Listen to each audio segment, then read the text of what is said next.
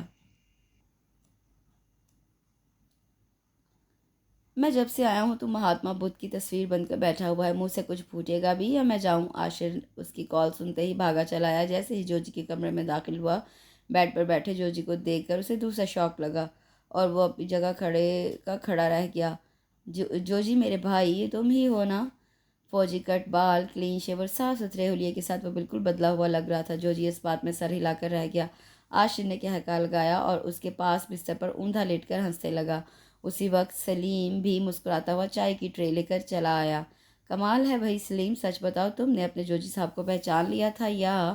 عاشر نے ہنستے ہوئے پوچھا تو 15 سالہ سلیم مسکراتے ہوئے کہنے لگا، جی عاشر بھائی، پہچان تو لیا تھا مگر یقین نہیں آیا تھا۔ سلیم کی بات پر عاشر کا کہکا بلند ہوا۔ جوجی نے کھا جانے والی نظروں سے انہیں گھورا تو سلیم فوراً وہاں سے کھسک گیا۔ چائے کے لوازمات سے انصاف کرنے کے بعد وہ جوجی کی طرف متوجہ ہوا تھا۔ جوجی عاشر کے مسلسل اصرار پر اسے بتانے لگا، تجھے اس دن والی لڑکی اور بچہ یاد ہے نا جس کی تلاش میں تو آئے روز میرے گھر کے چکر لگانے لگا ہے؟ کیا وہ مل گئی ہے؟ عاشر اپنی جگہ سے اچھل پڑا۔ جوجی نے اس بات میں سر ہلایا۔ عاشر کا چہرہ خوشی سے دمک اٹھا تھا۔ مجھے یقین تھا میری طلب سچی اور وہ مجھے ضرور ملے گی، عاشر نے خوشی سے بھرپور لہجے میں کہا۔ ابے میرے رانجھا، پوری بات تو سن لے، آج میرے ساتھ ہوا کیا؟ جوجی نے کہتے ہوئے اچانک عبداللہ کے نظر آنے، اس کی ماں کے وہاں پہنچنے، بچے کا فون کرنا اور پولیس وین کا آنا اور پھر کیا؟ جلدی بتا۔ عاشر اس کی خاموشی پر بے چین ہوا تھا۔ وہ لڑکی اس بچے کی خالہ ہے اور بچے کی خالہ لیڈی پولیس میں بھرتی ہے، یعنی کہ جوجی نے راز افشا کیا۔ عاشر پھٹی پھٹی آنکھوں سے اسے دیکھ رہا تھا، پھر اسے بھی زور کا چکر آیا اور وہ بھی چاروں شانے چت کھلی آنکھوں کے ساتھ بیڈ پر گر گیا۔ اب کی بار جوجی کی کہکے چھت تک جا رہے تھے۔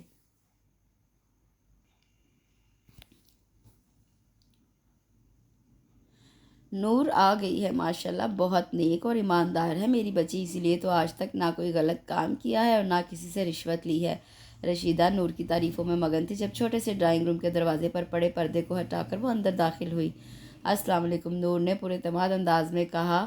وعلیکم اس لڑکے کی ماں نے پرجوش انداز میں کہتے ہوئے جیسے ہی نظر اس پر ڈالی آدھا سلام ہی بھول گئی۔ پھٹی پھٹی آنکھوں کے ساتھ اسے دیکھنے لگی۔ اسی وقت لڑکے کی بھی اس پر نظر پڑی اور چائے کا گھونٹ بھرا۔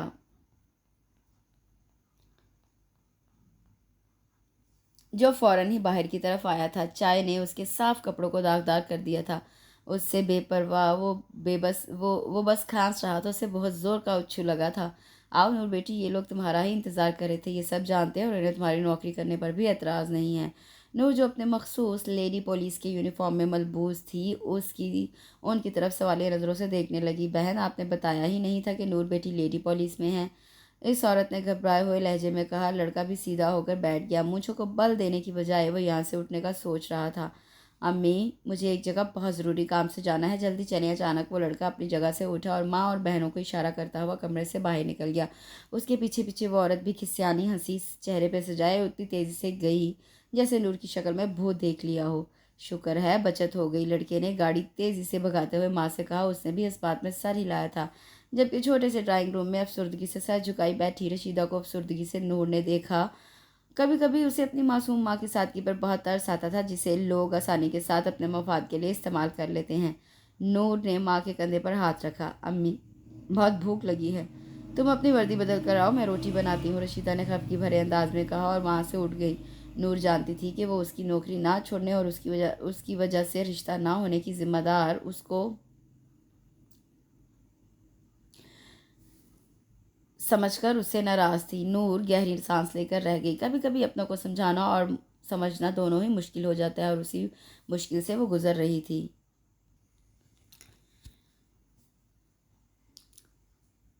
برخوردار، کیا سوچا تم نے؟ خالد احمد نے اپنے لہجے کو سخت بناتے ہوئے کہا۔ کس بارے میں؟ عاشر نے معصوم بن کر پوچھا، دیکھ رہے ہو تم، اس کی انہی باتوں کی وجہ سے مجھے غصہ آتا ہے، باپ کو بیوقوف سمجھتا ہے۔ ابا کا پارا ہائی ہوتے دیکھ کر عاشر فوراً آگے بڑھا اور ان کے پاس بیٹھ کر ان کا دوسرا کندھا دباتے ہوئے بولا، ابا آپ خفا کیوں ہو رہے ہیں؟ میں سمجھا شاید آپ اس ڈرامے کے بارے میں پوچھ رہے ہیں جس کی کچھ قسطیں آپ سے مسڈ ہو گئی تھی۔ یہ دیکھیں میں اپنے موبائل میں ڈاؤن لوڈ کر کے لایا ہوں۔ عاشر نے جلدی سے ان کے پسندیدہ ڈرامے کا حوالہ دیا تو ابا بھی فوراً اس کے ہاتھ میں پکڑے موبائل کی طرف متوجہ ہو گئے۔ کام تو تم نے اچھا کیا ہے مگر اسکرین کچھ چھوٹی ہے، ڈرامہ دیکھنے کا مزہ نہیں آ رہا۔ چلو کچھ بھی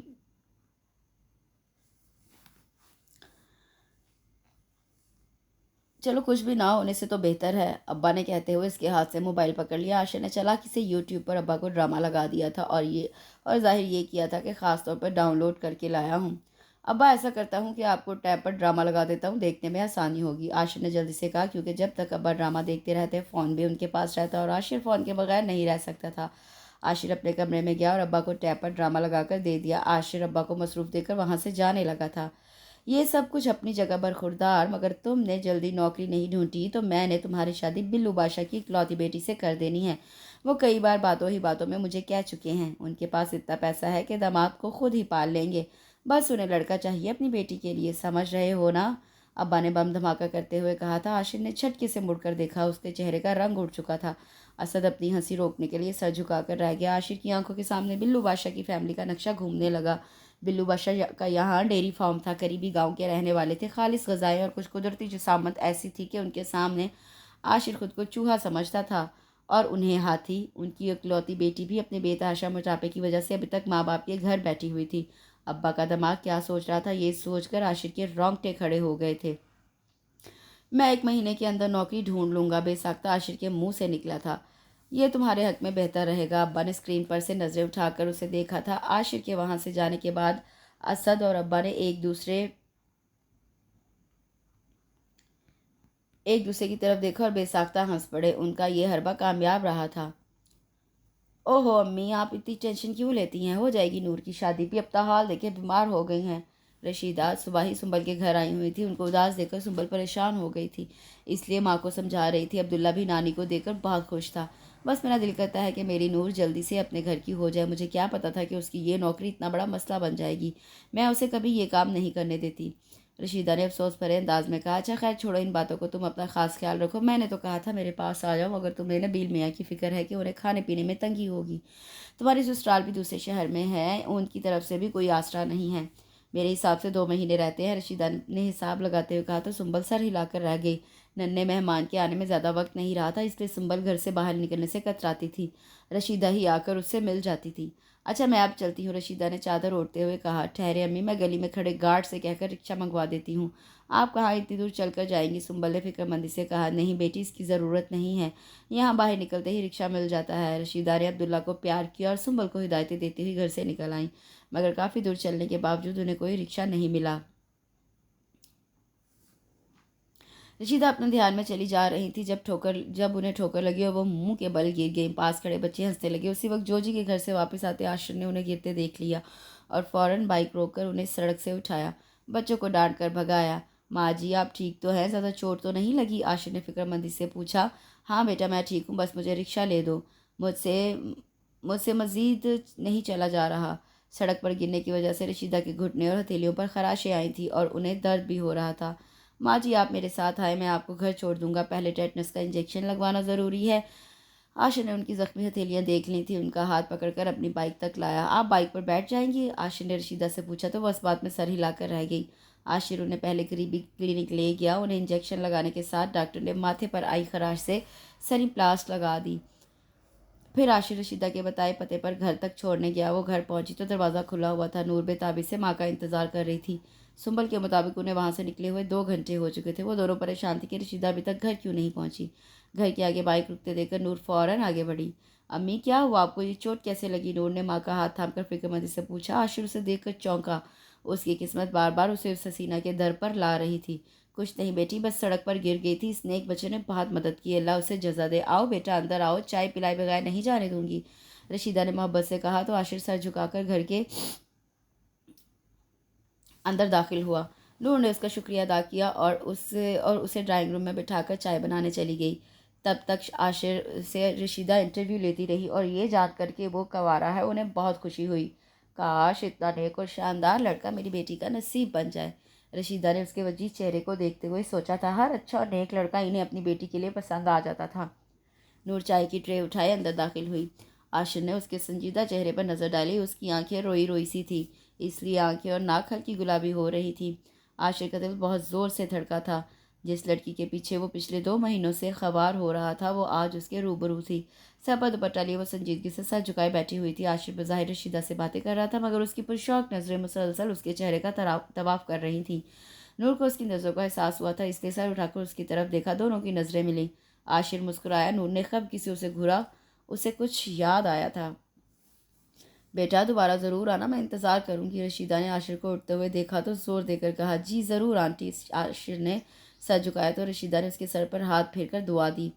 ایکسکیوز می مسٹر، عاشر کہتے ہیں۔ عاشر دروازے کے پاس پہنچ گیا تھا جب نور نے اسے پکارا اور وہ شوخی سے پلٹتے ہوئے بولا تھا، جو بھی کہتے ہوں یہ لیجیے آپ کے پیسے، آپ امی کو ڈاکٹر کے یہاں لے کر گئے، جو میڈیسن اور انجیکشن لیے ہیں ان کے پیسے ہیں، دیکھ لیں اگر کم ہے تو میں اور دے دیتی ہوں۔ نور نے سنجیدگی سے کہتے ہوئے نوٹ اس کی طرف بڑھائے۔ عاشر نے لینے کے لیے ہاتھ نہیں بڑھایا اور خاموشی سے اسے دیکھتا رہا۔ نور نے الجھ کر اسے دیکھا تھا۔ محترمہ، آپ نے میری خدمات خریدی نہیں تھیں، اس لیے برائے مہربانی اگر آپ کسی کے خلوص کی قدر نہیں کر سکتی تو آپ کو یہ حق بھی نہیں ہے کہ آپ اس کی تذلیل کریں۔ عاشر نے ناگواری سے کہا تو نور نے شرمندہ ہو کر ہاتھ پیچھے کر لیا۔ میرا مقصد یہ نہیں تھا، میں شرمندہ ہوں، نور نے آہستگی سے کہا تو اس کے چہرے کی طرف دیکھ کر عاشر مسکرا دیا۔ کوئی بات نہیں، معاف کیا، عاشر نے فراخ دلانہ انداز میں کہا۔ معافی کس نے مانگی ہے؟ نور نے اسے گھورا تھا۔ میں سمجھا کہ شاید، عاشر نے اپنے سر پر ہاتھ پھیرتے ہوئے شرارت سے کہا۔ نور اوں کہہ کر رہ گئی۔ عاشر مسکراتا ہوا چلا گیا۔ دروازہ بند کرتے ہوئے نور پلٹی تو اس کے روشن چہرے پر نرم مسکراہٹ پھیلی ہوئی تھی۔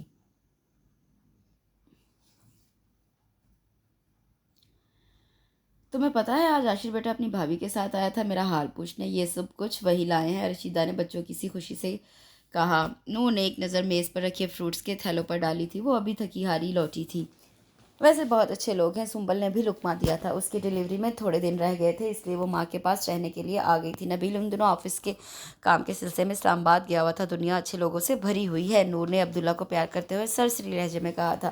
ویسے مجھے اب اچھے لوگوں کا مقصد کچھ اور ہی لگ رہا ہے۔ تمہیں یاد ہے وہ واقعہ جب غلطی سے ایک لڑکے پر ہم نے اغوا کا شک کیا تھا؟ بعد میں پتہ چلا کہ وہ لڑکا بیچارہ اپنے دوست کی پہلی نظر کی محبت کو تلاش کر رہا تھا، جو اسے ایک بار عبداللہ کے ساتھ پتنگ لوٹتے ہوئے ملی تھی۔ وہ جو جی عاشر کا بیسٹ فرینڈ ہے، اور جس لڑکی کو ڈھونڈ رہے تھے وہ تم ہو میری بہن۔ رشیدہ اٹھ کر کچن میں گئی تو سنبل نے مزے لے کر اسے ساری بات بتائی۔ ایک لمحے کے لیے نور کا دل زور سے دھڑکا مگر وہ عام سے لہجے میں بولی، اور اس لڑکی کے کام کے بارے میں جان کر وہ بھی غائب ہو جائیں گے۔ آپ کی اطلاع کے لیے عرض ہے کہ وہ سب کچھ جانتے ہوئے بھی اس در کے چکر لگا رہے ہیں۔ سنبل نے شرارت بھرے لہجے میں کہا، تم بھی نا کہانی بنانے میں ماہر ہو، ایسا کچھ نہیں ہے۔ نور نے آنکھیں چراتے ہوئے کہا اور فریش ہونے کے لیے اپنے کمرے کی طرف چل دی۔ سنبل نے مسکراتے ہوئے اسے دیکھا تھا۔ سنبل اور رشیدہ کے سامنے خود کو مضبوط اور بے پرواہ ظاہر کرنے والی نور رات کی آخری پہر مدھم روشنی میں اپنے ماضی کے ورق پلٹ رہی تھی۔ اس کی آنکھوں میں نمی تھی مگر لبوں پر خاموشی کا پہرا تھا۔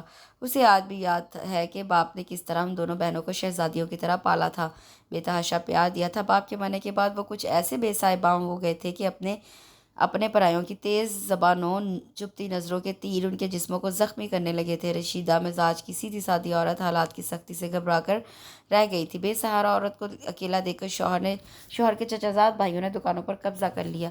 رشیدہ اپنی اور اپنی جوان ہوتی بچوں کی عزت سنبھالتی یا ایسے لوگوں سے لڑائیاں لیتی، اس لیے وہ خاموشی سے اس چھوٹے سے مکان میں اپنی بچیوں کو چھپا کر بیٹھ گئی۔ نور کو آج بھی اچھی طرح یاد ہے کہ ابا کے مرنے کے بعد ملنے والی رقم اور پینشن سے کس مشکل سے گزارا ہوتا تھا۔ رشیدہ ہر وقت جوڑ توڑ کرتی رہتی تھی۔ سنبل نے ان حالات میں ٹیوشن پڑھانا شروع کر دی، اس سے اپنی تعلیم اور گھر کا خرچہ ساتھ ساتھ اٹھایا۔ اس کی دیکھا دیکھی نور نے بھی بچوں کو پڑھانا شروع کر دیا اور ماں پر بوجھ بننے کی بجائے تعلیمی اخراجات خود اٹھا لیے۔ نور فطرتاً بہت حساس اور مضبوط لڑکی تھی۔ اس نے معاشرے میں سر اٹھا کر جینے کے لیے پولیس لائن کو جوائن کر لیا۔ حالانکہ وہ کوئی بہت بڑے عہدے پر نہیں تھی مگر اس کی وردی بڑے بڑوں کے منہ بند کروا دیتی تھی۔ اب اس کی خوبصورتی کو دیکھ کر آوازیں کستے، سیٹی بجانے والے، پیچھا کرنے والے اس کی یونیفارم سے بدک کر پیچھے ہٹ جاتے تھے۔ اس سے ایک واضح فرق آتے دیکھا تھا۔ وہ بہت سے معاملات میں اپنی اس طاقت کو استعمال کر کے دیکھ چکی تھی۔ اس کے محکمہ پولیس میں بنائے تعلقات سے بہت سے کام وہ بآسانی کروا لیتی تھی، مگر اس سب کے باوجود وہ کبھی ناجائز کام نہیں کرتی یا کرواتی تھی۔ اس کی وجہ سے وہ سالوں سے قابض لوگوں سے اپنے باپ کی دکانیں چھڑوا پائی تھی۔ آج ان دکانوں کے ملنے والے کرائے اور اس کی نوکری کی وجہ سے ان کے حالات بہت بہتر ہو چکے تھے۔ اچھا کھانے اور پینے کو میسر تھا، مگر ہر چیز کی کچھ نہ کچھ قیمت ضرور ادا کرنی پڑتی ہے۔ جہاں نور کو بہت کچھ ملا تھا، وہاں اسے بہت کچھ کھونا بھی پڑا تھا۔ لوگوں کی عجیب باتیں، شک بھری نگاہیں، سامنے ڈرنا مگر پیچھے برا بھلا کہنا، اس محکمے کی ہر برائی کو اس کی ذات سے منسوب کرنا۔ نور اکثر سوچتی تھی کہ ہم کتنے آرام سے پولیس محکمے کو برا کہہ دیتے ہیں، مگر خود معاشرے میں پنپتی برائیوں اور رویوں کو نہیں دیکھتے۔ ایک محکمہ کیسے اچھا یا برا ہو سکتا ہے، یہ سب وہاں کام کرنے والے افراد پر ہے۔ جیسے ایک معاشرہ اچھا یا برا وہاں کے رہنے والے لوگوں کی وجہ سے بنتا ہے۔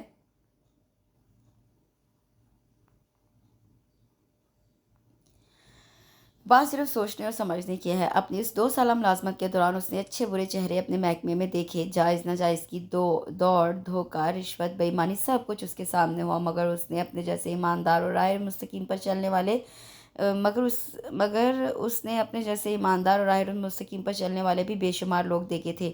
لیڈی پولیس کا تمغہ اس کی ڈھال بھی تھا اور اس کی خامی بھی بن گیا۔ سب اس کی عزت نہیں کرتے تھے، اس سے دور بھاگتے تھے، اس کی یونیفارم سے خوف زدہ رہتے تھے، اس سے بہت سی کہانیاں منسوب کر دیتے تھے۔ وقت گزرنے کے ساتھ ساتھ رشیدہ کی یہ خواہش کہ اس کی شادی کسی بہت اچھی جگہ کر دے شدت پکڑنے لگی تھی۔ نور کو اس پر کوئی اعتراض بھی نہیں تھا، اس کے حالات جیسے بھی رہے ہوں، مگر اس کا دل بھی عام لڑکی کی طرح ہی ایسے ہر خواب پر زور سے دھڑکتا تھا، اسی چاہ میں مبتلا تھا۔ مگر لوگوں کے عجیب و غریب رویے اسے اذیت میں مبتلا کرنے لگے تھے۔ کچھ لوگ اس کی طرف بڑھے تھے، مگر وہ سب کسی نہ کسی غرض کے کشکول اٹھائے ہوئے تھے۔ نور کو ایسے شخص کی تلاش تھی جو اس سے بھلے محبت نہ کرے، مگر وہ عزت اور مقام ضرور دے جو اس کا حق ہے۔ آج سنبل کی باتوں نے اس کے اندر سوئے ہوئے خوابوں کو جگا دیا تھا۔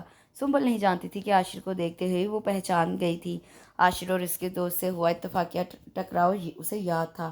عاشر نے جس طرح رشیدہ کی مدد کی وہ قابل تحسین جذبہ تھا، مگر اس کی بولتی آنکھوں میں کچھ اور بھی ضرور تھا جو نور کو نظریں چرانے پر مجبور کر دیتا تھا۔ ان کہے لفظوں کی بولتی، شور مچاتی زبان اس کے دل کی دھڑکن کو ہر لمحے بڑھا کر نئی دنیا کے خواب دکھا رہی تھی، اور وہ خوابوں کی اس دنیا میں جانے سے گھبرا رہی تھی کہ خواب ٹوٹے تو حقیقت سے زیادہ تکلیف دیتے ہیں۔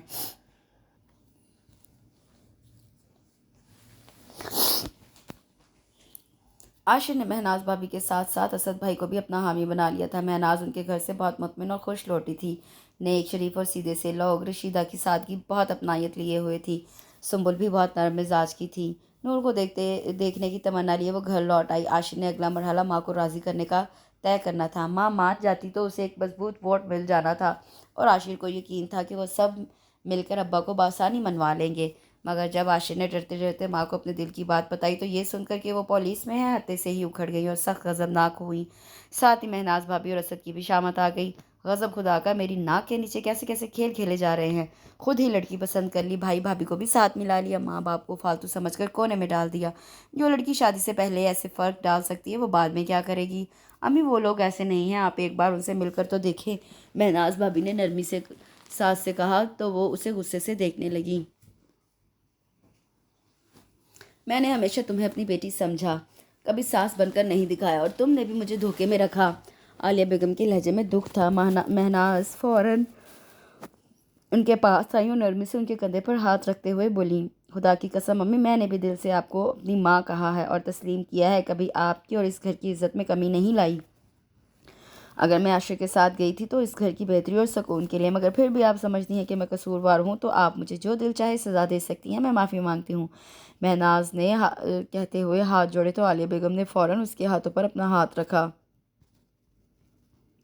ساری غلطی میری ہے مہناز بھابی، آپ کیوں معافی مانگ رہی ہیں؟ میری وجہ سے آج پہلی بار امی آپ سے ناراض ہوئی ہیں۔ عاشر نے شرمندگی سے کہا تو اسد نے اسے حوصلہ دینے کے لیے اس کا کندھا دھپکا تھا اور ماں کے پاس جا کر بیٹھ گیا اور انہیں نرمی سے سمجھانے لگا۔ عالیہ بیگم اس کی بات سن کر نفی میں سر ہلانے لگی۔ اسی وقت خالد احمد بھی گھر کے اندر داخل ہوئے اور اپنی ہی دھن میں عاشر کو مخاطب کرتے ہوئے کہنے لگے، یار عاشر، آج کل تم نے مجھے سارے ڈرامے پولیس پر بنے دکھا کر میرے دل میں وہ خواہش پھر سے جگا دی کہ کاش تم پولیس آفیسر ہوتے۔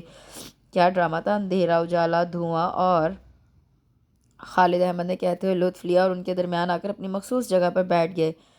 سمجھدار جو ہے اپنے لیے پولیس والی جو پسند کر بیٹھے ہیں، عالیہ بیگم نے بڑبڑاتے ہوئے کہا۔ خالد احمد چونک پڑے۔ کیا مطلب؟ ان کے لہجے میں حیرت تھی۔ سب کے چہرے غور سے دیکھتے ہوئے وہ ٹھٹکے تھے۔ کچھ تھا جو بہت خاص تھا۔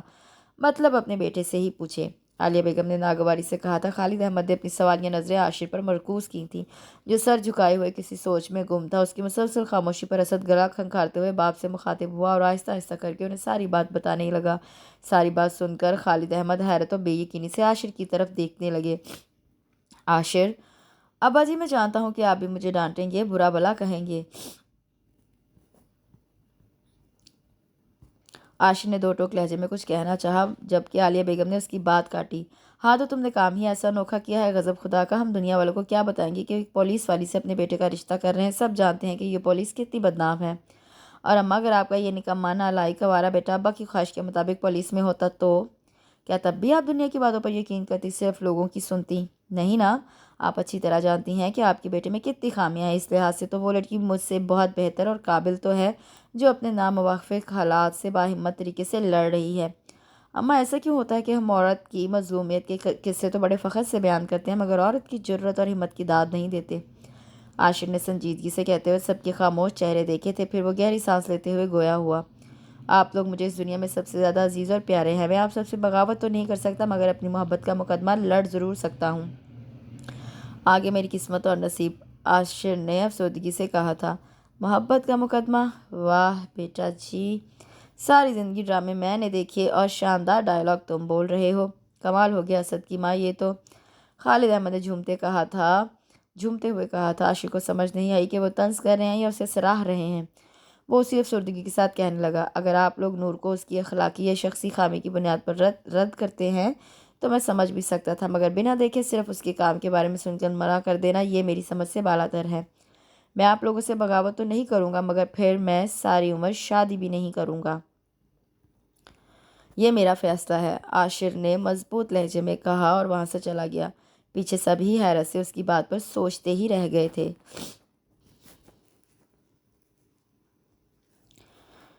ایک منٹ پلیز! عاشر نے عبداللہ کو گود سے نیچے اتارا تو کمرے کا دروازہ کھل کر نور جلدی سے آگے بڑھی اور اسے روکتے ہوئے کہنے لگی، میں آپ کی بہت شکر گزار ہوں کہ اس مشکل وقت میں آپ نے ہمارا ساتھ دیا۔ مگر اسی وقت ایک نرس چھوٹی ٹرے ہاتھ میں پکڑے کمرے میں داخل ہونے لگی۔ میرے خیال سے یہ جگہ مناسب نہیں ہے بات کرنے کے لیے، اگر آپ کو زحمت نہ ہو تو ہم کیفے میں بیٹھ کر بات کر سکتے ہیں۔ عاشر نے آس پاس تیزی سے گزرتے لوگوں اور میڈیکل سٹاف کو دیکھ کر کہا۔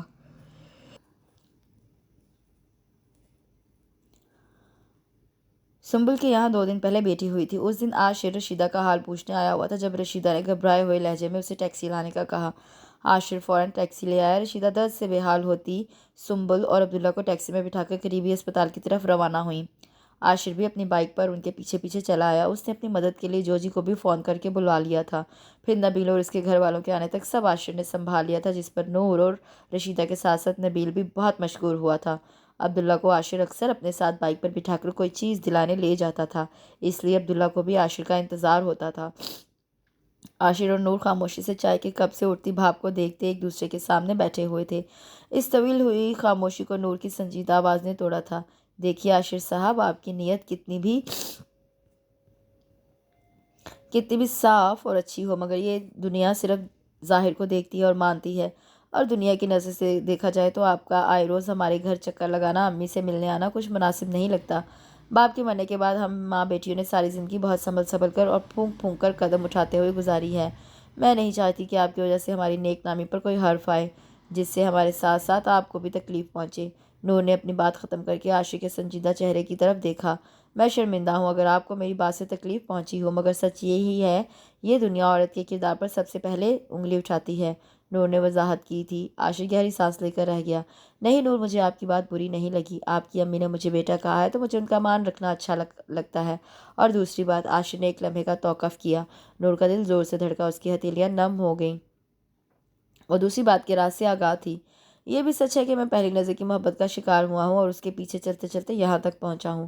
لفظوں سے اظہار اس لیے نہیں کیا کہ میں پوری عزت و تکریم کے ساتھ اس رشتے کو جائز مقام دلانا چاہتا ہوں۔ جس کے لیے مجھے اپنے گھر کے محاذ پر بھی لڑنا پڑ رہا ہے۔ عاشر کے کہنے پر نور نے چونک کر دیکھا، مگر عاشر نظر جھکائے بغیر رکے کہہ رہا تھا، آپ جانتی ہیں نور، آپ سے ملنے سے پہلے میں اپنی زندگی کھیل تماشوں، لڑکیوں سے فلرٹ کرنے میں گزار رہا تھا، مگر ایسا ہوتا ہے نا کہ کسی فرد کے ملنے سے زندگی میں آنے سے خود اپنے آپ سے ملاقات ہو جاتی ہے۔ تب آپ سفر کرتے ہیں خود کو تراشنے کا، خود کو سنوارنے کا۔ محبت کرنا شاید کوئی بڑی بات نہیں، مگر خود کو اس محبت کے قابل بنانا، اسے نبھانا میرے نزدیک بہت بڑی بات ہے۔ میں اپنی محبت کو حاصل کا لیبل لگا کر گھر کے کسی کونے میں نہیں سجانا چاہتا ہوں۔ میں اپنی محبت کی دنیا میں سانس لینا چاہتا ہوں، میں محبت کے دن رات میں جینا چاہتا ہوں، میں محبت کی دھوپ چھاؤں میں سنورنا چاہتا ہوں۔ محبت کی دنیا میں قدم رکھنے کے بعد احساس ہوتا ہے کہ عام زندگی میں آپ کتنے بھی قداور یا کامیاب ہوں، محبت کی دنیا میں آپ کا وجود اس نوزائیدہ بچے یا زمین سے نکلی ہوئی اس پہلی کونپل کی طرح ہوتا ہے جس کی نشو و نما اور آبیاری محبت اپنی مرضی اور اپنے طریقے سے کرتی ہے۔ ایسا سمجھ لے کہ محبت اس سخت گیر استاد کی طرح ہے جس کی مار اور ڈر سے گھبرا کر کچھ بچے اسکول سے بھاگ جاتے ہیں، اور جو استاد کی سختی کو جھیل جاتے ہیں وہ زندگی کے میدان میں کسی سے بھی مار نہیں کھاتے، بالکل اسی طرح جیسے آگ کی بھٹی میں تپ کر مٹی سے بنے برتن مضبوط ہو جاتے ہیں، ان کا کچا پن ختم ہو جاتا ہے۔ عاشر اپنے جذب کی دنیا میں بہتے ہوئے بول رہا تھا۔ نور اسے تحیر سے آنکھیں پھیلائے سن رہی تھی۔ ارد گرد لوگوں کا شور، آوازیں سب ساکت ہو کر رہ گئیں، ان کی دنیا صرف ایک دوسرے میں سمٹ کر رہ گئی تھی۔ میں نے بھی جب سے اپنی محبت کی دنیا میں آنکھ کھولی ہے، قدم قدم پر اپنے عمل اور نیت کے کچے پن کو محبت کی آگ پر سینکتا ہوں، جلاتا ہوں۔ میرا یقین مجھے کہتا ہے کہ ایک دن میں ضرور اپنی محبت کے قابل بنوں گا، تب میں سرخرو ہو کر اس محبت کو اپنے سر پر ایک پروکار بادشاہ کے تاج کی طرح سجاؤں گا۔ بس تب تک میرا یقین اور انتظار کیجیے، میں کوشش کروں گا کہ آپ کے محلے میں دوبارہ قدم نہ رکھوں، مگر کیا کروں کہ اٹھنے والا ہر قدم اسی راہ کی دھول میں گم ہو جانا چاہتا ہے۔ عاشر نے گمسم سی بیٹھی نور کو دیکھا اور خاموشی سے اٹھ کر چلا گیا۔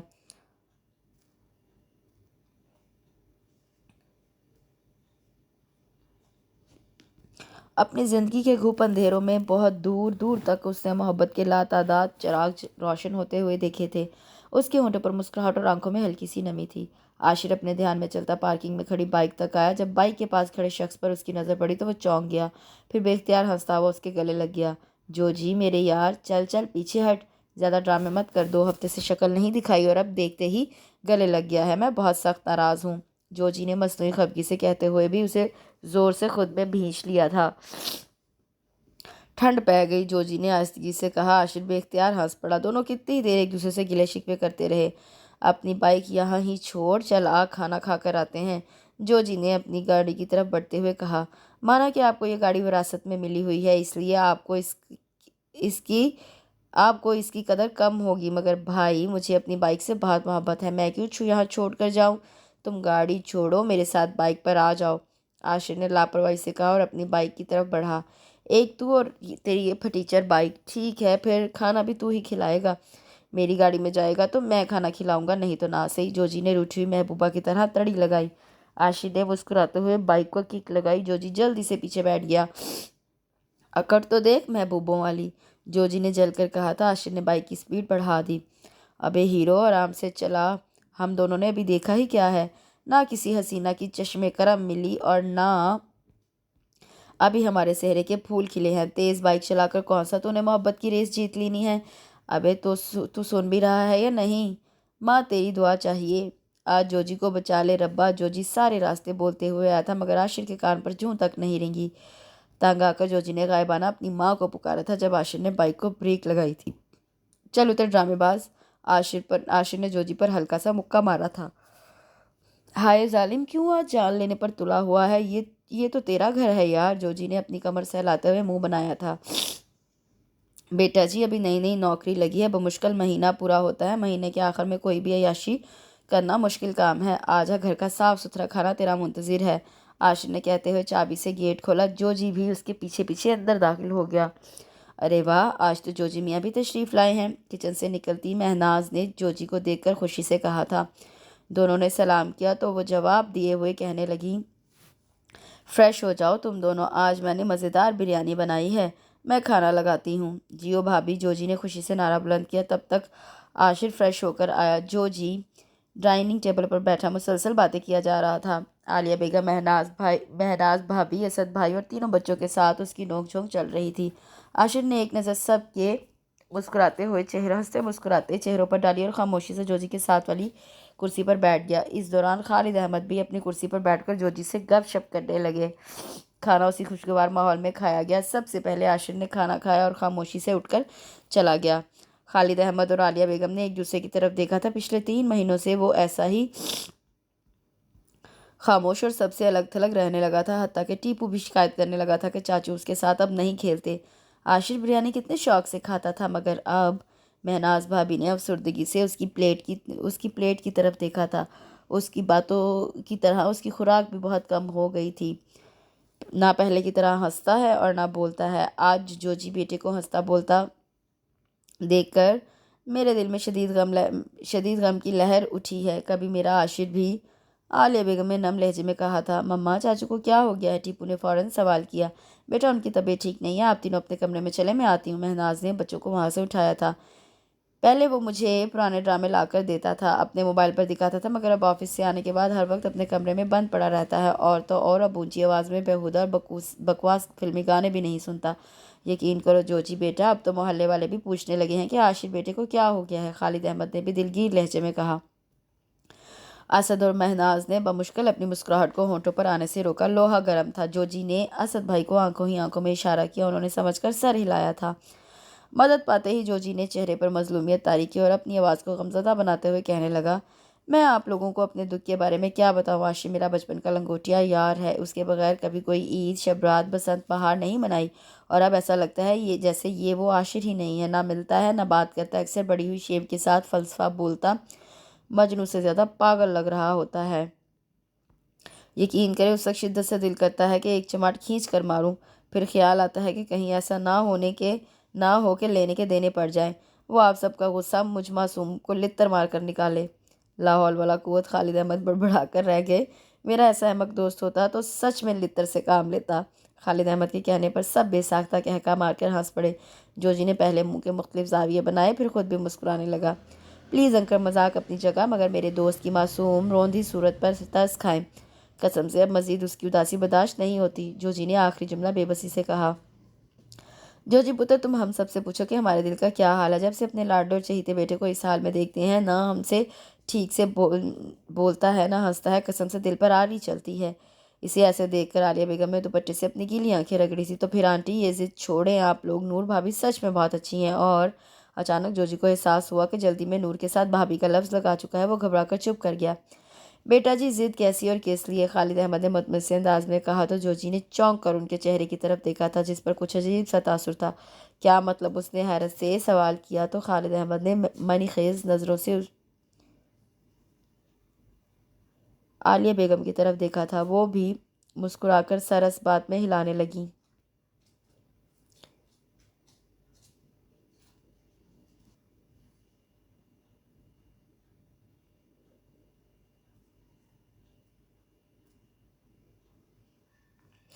دیکھو بیٹا، ہم کوئی جاہل یا ضدی یا روایتی والدین نہیں ہیں جو ساری زندگی اولاد کو آزادی دے اور اس کی زندگی کے سب سے اہم فیصلے پر اپنی مرضی چلائے۔ ہاں، یہ ضرور ہے کہ وقتی طور پر جھٹکا ضرور لگا تھا، بہت سی سوچیں حملہ آور ہوئی تھیں، مگر جب ہم نے یہ دیکھا کہ اس لڑکی سے ملنے کے بعد ہمارے بیٹے میں یکدم ہی اتنا بدلاؤ اور سنجیدگی آ گئی ہے تو ہمیں بہت حیرت اور خوشی ہوئی۔ حیرت اس بات کی کہ ساری زندگی بچہ بن کر رہنے والا بڑی بڑی باتیں کرنے لگا تھا، اور خوشی اس بات کی کہ اسے اپنے سے جڑے رشتوں کی اہمیت اور محبت کا احساس تھا۔ اس نے اپنی محبت اور لگن میں بھی اپنے پیاروں کا مان اور احترام رکھا تھا۔ مجھے کب یقین تھا کہ بظاہر کھلنڈر سا نظر آنے والا، مجھ سے جھاڑے کھانے والا، چھتوں پر چڑھ کر پتنگ بازی کرنے والا، محلے کی ہر لڑکی پر دل ہارنے والا میرا نکما بیٹا اتنا سمجھدار نکلے گا۔ ہم تو بہت پہلے اپنے بیٹے کی خوشی کے لیے راضی ہو گئے تھے، مگر ہم چاہتے تھے کہ وہ اب کی بار ثابت قدم رہے اور اس لڑکی کے سامنے سرخرو ہو کر جائے۔ اس لیے اپنے دل کو مضبوط کر کے ہم نے بے حسی کی چادر اوڑھی تھی، مگر اب ختم یہ امتحان۔ ہم کچھ دنوں میں ہی پوری تیاری کے ساتھ جا رہے ہیں عاشر کا رشتہ لے کر۔ خالد احمد نے ابھی بات مکمل نہیں کی تھی کہ ایک زور کا نعرہ بلند ہوا۔ جوجی اچھل کر اپنی جگہ سے پردے کے پاس گیا اور اسے ہٹا کر عاشر کو گلے سے لگا کر ناچنے لگا۔ یاہو، ہرے! میری بات تو پوری ہونے دیتے، میں کہہ رہا تھا کہ ہم عاشر کا رشتہ لے کر بلو بادشاہ کے گھر جا رہے ہیں۔ خالد احمد نے اطمینان سے کہا تو عاشر اور جوجی حیرت سے رک کر ان کا چہرہ دیکھنے لگے۔ کچھ دیر ایسے ہی خاموشی رہی۔ رہنے دیں آپ بھی میرے بچے کو خوش تو ہونے دیں، میں اپنے عاشر کی پسند کی دلہن لاؤں گی۔ عالیہ بیگم نے اپنی جگہ سے اٹھ کر عاشر کا ماتھا چوما۔ عاشر خوشی سے ماں کے گلے لگ گیا۔ سچ ہے کہ اولاد کی خوشی میں ہی والدین کی خوشی اور سکون ہوتا ہے، اس لیے تو والدین کے رتبے اور مقام کو کوئی چیز چیلنج نہیں کر سکتی۔ عاشر نے انہیں چیلنج نہیں کیا تھا، ان کی اطاعت کی تھی، اس لیے تو آج بہاروں نے اس کے آنگن میں ہمیشہ کے لیے ڈیرا ڈال دیا تھا۔ اب اسے بہاروں کے اس جہاں میں اپنے دل کی ملکہ کو لانا تھا جسے امید اور انتظار کی ڈور تھما کر وہ دوبارہ پلٹ کر نہیں گیا تھا اپنے وعدے کے مطابق۔ عاشر بیٹا اکثر فون کر کے حال احوال تو پوچھ لیتا ہے، مگر نہ جانے کیوں گھر نہیں آتا۔ کئی بار بازار میں ملا ہے، اسپتال میں پیچھے آ جاتا ہے جب میں ڈاکٹر کو دکھانے جاتی ہوں، دوائی لے کر مجھے اسٹاپ تک چھوڑ جائے گا، مگر گھر نہیں آتا۔ کہتا ہے ماں جی دعا کریں، بہت جلد آؤں گا۔ رشیدہ نے اداسی سے کہا تو نور عصر کی نماز پڑھ کر کمرے سے نکلی۔ اس نے دوپٹہ بھی اسی انداز میں لیا ہوا تھا۔ رشیدہ نے اس کا معصوم اور وضو کے پانی سے چمکتا شفاف چہرہ بہت محبت سے دیکھا تھا۔ نہ جانے کیوں نور کے ساتھ انہیں ہمیشہ عاشر ہی کھڑا نظر آتا تھا۔ عاشر فون پر ان سے حال چال پوچھ لیتا، رشیدہ اپنی سادگی میں اسے ساری روٹین بتا دیتی، جس سے عاشر کو پتہ چل جاتا کہ آج وہ کس ڈاکٹر کے پاس جائیں گی، کس وقت جائیں گی۔ مین مارکیٹ میں اپنی دکانوں کا حساب لینے جائیں گی، وہ بھی وہاں پہنچ جاتا اور جو ممکن ہو سکتا ان کی مدد کر دیتا۔ آج رشیدہ کو وہ بہت شدت سے یاد آ رہا تھا، شاید اس لیے کہ آج کل نور کے لیے اس کے محکمے سے ہی ایک انسپیکٹر کا رشتہ آیا ہوا تھا، مگر زیادہ عمر ہونے اور بڑی ہوئی توند کے ساتھ وہ انہیں نور کے لیے بالکل اچھا نہیں لگا تھا، مگر اس نے بھی ہیلے بہانوں سے نور کو تنگ کرنا شروع کر دیا تھا، جس سے نور کو اندازہ ہوا تھا کہ ایک خوبصورت اور جوان لڑکی کہیں بھی محفوظ نہیں تھی۔ وہ بہت بددل سی ہو کر رہ گئی تھی، اس کے مزاج میں چڑچڑاپن رہنے لگا تھا۔ شاید لاشعوری طور پر اسے بھی عاشر کا انتظار رہتا تھا، مگر وہ تو اس کی بات کو حرف آخر سمجھ کر دوبارہ آیا ہی نہیں تھا۔ شاید وہ بھی اپنے گھر والوں کے سامنے کمزور پڑ گیا تھا۔ نور ڈیوٹی کے دوران بھی شاید کی گردان میں پھنسی رہتی۔ اب وہ اس شاید کے چکر سے نکلنا چاہتی تھی۔ آریہ پار کا کوئی فیصلہ، مگر یہ دماغ تھا جو آریہ پار ہونا چاہتا تھا، مگر اس کے سینے میں دھڑکتا دل صرف محبت کے ہونے پر ہی خوش تھا، نازاں تھا۔ دل کبھی آریہ پار نہیں ہوتے، دل کی زمین کی مٹی اتنی گدلی اور چپچپی ہوتی ہے کہ قدموں سے لپٹ کر انہیں اپنی طرف کھینچتی ہے، اندر ہی اندر اتارنے لگتی ہے۔ دل کی زمین پر چاہے کوئی صرف ایک قدم رکھے یا اس کے اندر تک اتر جائے، وہ کہلاتا دل کا مکین ہی ہے۔ نور بھی عاشر کے قدموں کے نشان بہت دور تک دیکھ رہی تھی، مگر اس کی نظروں کے سامنے صفاق حقیقتیں منہ کھولے کھڑی تھی۔ اسی وقت دروازہ بجا۔ نور بے دھیانی میں چلتی دروازے تک گئی، بغیر پوچھے دونوں پٹ وا کر دیے، سامنے دیکھ کر ساکت کھڑی رہ گئی۔ دل کی زمین جس کے نقش قدم سے مہک رہی تھی، وہ سامنے کھڑا مسکرا رہا تھا۔ کیا اس سے اپنا وعدہ پورا کیا تھا؟ نور کے ذہن میں ایک سوچ لہرائی، ارے ہٹو آگے سے، تم کیا دیوار بن کر کھڑے ہو گئے ہو؟ چلو گاڑی سے مٹھائی کے ٹوکرے نکال کر لاؤ۔ اسی وقت عالیہ بیگم نے اسے پیچھے ہٹایا۔ 3 بچے بھاگتے ہوئے گھر کے اندر داخل ہوئے۔ عالیہ بیگم اسے دیکھ کر ٹھٹک کر رک گئی۔ بیٹا آپ کا نام نور ہے؟ خالد احمد نے آگے بڑھ کر پوچھا تو نور نے اس بات پہ سر ہلایا۔ ماشاءاللہ، چشمے بددور۔ عالیہ بیگم اور خالد احمد نے باری باری اس کے سر پر ہاتھ رکھا تو نور جھینپ کر رہ گئی۔ اسد بھائی اور مہناز بھابھی کے پیچھے جوجی اور عاشر مٹھائی کے ٹوکرے اٹھائے چلے آ رہے تھے۔ رشیدہ سب دیکھتے ہی سمجھ گئیں، ان کا چھوٹا سا گھر اچانک بھر گیا تھا۔ خوشی سے ان کے ہاتھ پاؤں پھول گئے۔ بس بہن، آپ کسی تکلف میں نہ پڑے اور ہمارے پاس بیٹھ جائیں، ہمیں بہت ضروری بات کرنی ہے آپ سے۔ عالیہ بیگم نے گھبرائی سے رشیدہ کا ہاتھ پکڑ کر اپنے پاس بٹھا لیا۔ بہن، آپ ہمارے آنے کا مقصد تو سمجھ گئی ہوں گی، عاشر سے بھی آپ واقف ہے، بس آپ یہ بتا دیں کہ آپ کو اپنی بیٹی نور کے لیے ہمارا یہ نالائق بیٹا قبول ہے؟ خالد احمد نے بغیر کسی تمہید کے کہا تو رشیدہ بیگم کا دل رب کے حضور جھک گیا اور وہ بے اختیار رو پڑی۔ یہ میری خوش نصیبی ہوگی، عاشر جیسا ہیرا میری بیٹی کے بخت میں لکھا گیا ہے۔ میرے رب نے آج مجھے اپنی رحمت کے سب خزانوں سے نواز دیا ہے، میں کس زبان سے اس ذات کا شکر ادا کروں؟ ارے بہن، خوشی کے موقع پر شکر گزاری کے آنسو عاجزی کی نشانی ہے۔ بس آج سے آپ کی بیٹی ہماری ہوئی۔ یہاں اور نور بیٹی۔ عالیہ بیگم نے مہناز کو اشارہ کیا تو وہ حیران سے کھڑی نور کو لے کر آگے بڑھی اور ان کے درمیان بٹھا دیا۔ بسم اللہ کرو، عالیہ بیگم نے کہا تو مہناز نے سرخ دوپٹہ اس کے سر پر ڈالا۔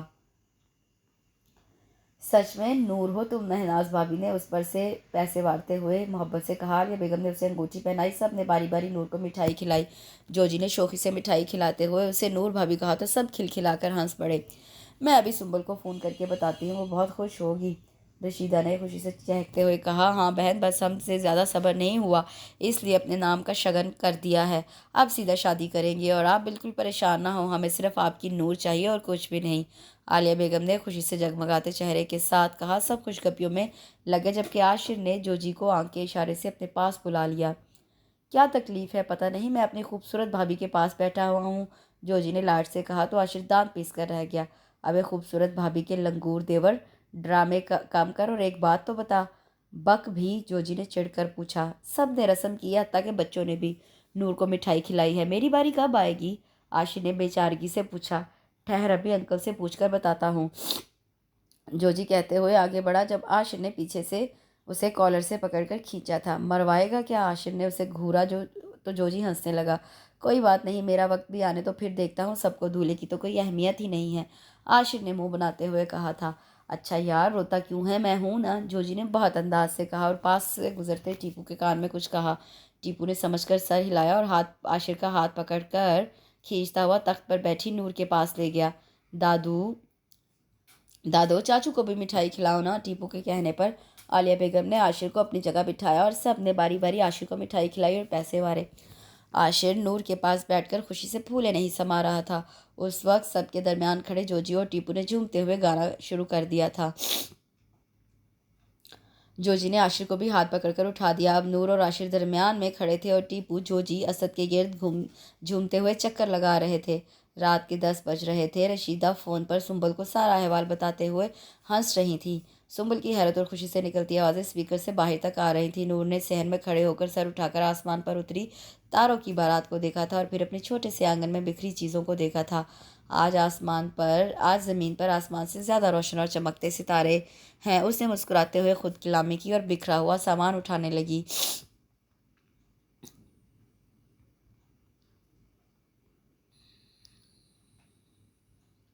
8 سال گزر چکے تھے ان کی شادی کو۔ بلا شبہ عاشر اس کے لیے بہترین ہمسفر ثابت ہوا تھا۔ اپنے سسرال میں وہ سیٹ تھی کہ ان کی بہو نہیں بیٹی لگتی تھی۔ اپنی جاب وہ شادی سے پہلے ہی چھوڑ چکی تھی۔ رشیدہ اپنا گھر کرائے پر چڑھا کر سنبل کے پاس منتقل ہو گئی تھیں۔ عاشر کی پروموشن ہوئی اور اسے اسلام آباد ٹرانسفر کر دیا گیا۔ یہ چھوٹا سا گھر ان کی جنت تھا۔ سسرال اور میکے میں اس کے آنے کے دن گنے جاتے۔ وہ محبت کی بارش میں بھیگتی رہی اور یہ سب ممکن ہوا تھا صرف اس ایک شخص کی سچی لگن اور محبت کی وجہ سے۔ نور مسکراتے ہوئے ماضی سے حال میں پہنچی۔ صبح کا روٹھا ہوا عاشر تھکا ہارا گھر میں داخل ہوا تو سجی سنوری بیوی، صاف ستھرے گھر اور بچے کو دیکھ کر اور کھانے کی اشتہا انگیز اٹھتی خوشبو سونگھ کر ایک ہی دم ہلکا پھلکا ہو گیا۔ فریش ہو کر مگر کھانے کی میز پر آیا تو سنجیدہ سی صورت بنا کر بیٹھا رہا۔ کنکھیوں سے مہکتی ہوئی بیوی کو دیکھنے لگا جو بچوں کو پلیٹوں میں کھانا ڈال کر دے رہی تھی۔ بچوں سے فارغ ہوئی تو نظر منہ پھلائے روٹھے ہوئے بڑے بچے پر پڑی۔ وہ بے ساختہ مسکرا دی۔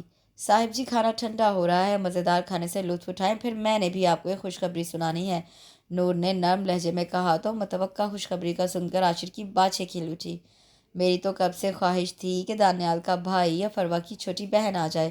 شکر ہے میرے رب کا کہ عاشر کی خوشی سے چلتی زبان کو نور کی تیز گھوری نے بریک لگائی تھی۔ میں اس خوشخبری کی بات نہیں کر رہی تھی، نور نے دانت پیستے ہوئے آہستہ آواز میں کہا، کہیں بچے نہ سن لے۔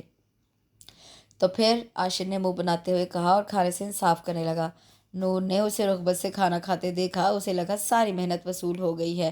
اطمینان اور سکون کی لہر اس کے دل میں اٹھی تھی جب عاشر کھانا کھا کر فارغ ہو گیا اور الحمدللہ کہتے ہوئے نیپکن سے ہاتھ اور منہ صاف کر کے اور اپنی جگہ سے اٹھنے لگا تو برتن سمیٹتی نور نے مگن سے انداز میں کہا، وہ خوشخبری تو سنتے جائیں۔ عاشر نے پلٹ کر سوالیہ نظروں سے اس کے خوبصورت چہرے کی طرف دیکھا۔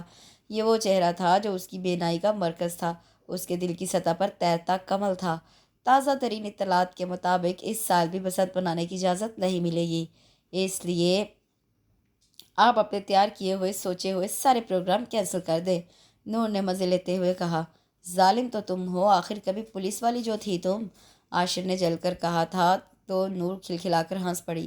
عاشر بے خودی کے عالم میں اسے دیکھتا رہا، پھر بچوں کے سے نظر بچا کر تھوڑا پاس آ کر بولا، سنو، محبت کے جشن بہارا میں جذبوں کے رنگوں سے سجی ہری، نیلی، لال پیلی پتنگیں دل کے کورے آسمان پر اڑانے پر تو کوئی پابندی نہیں ہے نا؟ اس میں بھی ایک قباحت ہے مسٹر پتنگ باز، نور نے تیکھے لہجے میں کہا۔ وہ کیا پولیس رانی؟ عاشر نے بھی اسے چڑھایا تھا۔ وہ یہ کہ آپ کا دل پہلے ہی بو کاٹا ہو چکا ہے۔ ایسی ہی کسی واردات میں، اور آپ اسی کی پاداش میں عمر قید کاٹ رہے ہیں۔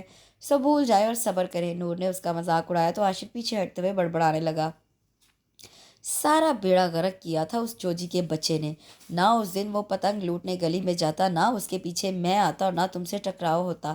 اس جوجی کی تو آج خیر نہیں، خود مزے سے دبئی میں بیٹھا ہوا ہے اپنے بیوی بچوں کے ساتھ۔ ابھی خبر لیتا ہوں اس کی۔ عاشق نے موبائل ہاتھ میں لے کر جوجی کو کال ملائی اور اس سے باتیں کرتا ہوا باہر نکل گیا۔ نور نے مسکراتے ہوئے اسے دیکھا تھا، وہ روز جوجی سے اس وقت بات کرتا تھا۔ برتن دھوتے ہوئے وہ گنگنا رہی تھی کہ دل ہوا بو کاٹا۔ محبت کے سجائے جشن بہارا میں اس کے نصیب کی پتنگ کسی کے دل کے آسمان پر بہت اونچی اڑ رہی تھی، اور یہ نصیب کی بلندی اس کے رب کی عطا تھی، جس کے لیے اس کی ہر سانس شکر کے احساس سے بھری ہوئی تھی۔ اس کے ساتھ ہی یہاں اس خوبصورت سے مزیدار سے ناول کا اختتام ہوتا ہے۔ کمنٹ سیکشن میں مجھے ضرور بتائیے گا کہ آپ کو یہ ناول کیسا لگا۔ کل تک کے لیے اجازت دیجیے، کل ایک نئے ناول کے ساتھ حاضر ہوں گی۔ دعا میں یاد رکھیے۔ اللہ حافظ۔